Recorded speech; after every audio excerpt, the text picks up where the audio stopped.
Time किस में बिताना है? पढ़ाई में। पढ़ाई को वैसे कीजिए जैसे नोट गिनते हैं।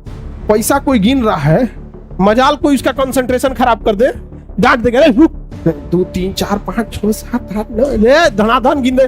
कितना बिजी आदमी है, कितनो बिजी आदमी, तुम पैसा थमा के दे उसको, इतना कंसंट्रेशन से गिनेगा ना जिसका कोई हद। अरे 108 बार माला पढ़ने में उसका दिमाग 10 बार भटकेगा। ओहो, चैन से पैसा लेना है, मजाल भटक जाए नोट गिनने में, नहीं ना भटकता है।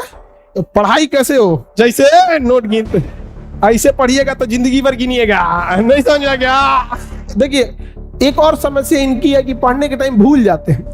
दुनिया के किसी भी चीज को अगर आप याद करिएगा उसको तो भूलिएगा ही। जब आप इलाहाबाद में शुरू में आए होंगे तो जिस एरिया में आप रहते होंगे ना, उसके गली मोहल्ले को थोड़ा थोड़ा कभी कभी भूल जाते होंगे। धीरे धीरे याद हो गया, 10-15 दिन में क्या हो जाता है, याद हो जाता है, फिर नींद में भी चल जाएंगे। तो जब किसी चीज को आप समझ जाते हैं, अच्छे से समझ जाते हैं, तो क्या हो जाएगा, अब आप उसे नहीं भूलेंगे, अब नहीं भूलेंगे। जैसे अपने किसी रिलेटिव को भी आदमी देखिएगा, किसी चीज को अगर आप अच्छे से समझ गए रहते तो नहीं भूलते। तो पढ़ाई में बच्चे में क्या होती है, इस जिस एज में आप लोग हैं, एक हड़बड़ाहट होती है कि जैसे एक चैप्टर पढ़ेगा, जब भी कोई चैप्टर पढ़िएगा उस दिन तो याद ही रहेगा वो।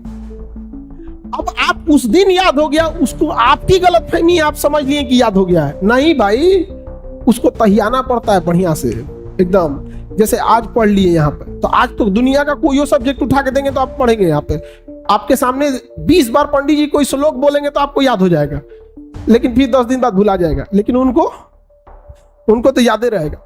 तो जो चीज जिस दिन पढ़ रहे हैं उस दिन अगर याद हो गया तो याद नहीं है, वो प्रेजेंट है आपके दिमाग में, अभी देखे हैं, समझा कि नहीं? तो उसको 3 बार 4 बार मेमोराइज कीजिए। और सबसे अच्छा चीज कब होता है, जब आप सोने से पहले का जो आधा 1 घंटा समय होता है ना, इसी समय हमारा कंप्यूटर शट डाउन हो रहा होता है, पूरी बॉडी रिलैक्स हो रही होती है। और इस समय किसी चीज को मेमोराइज कीजिएगा ना, वो जल्दी दिमाग से नहीं उतरता है।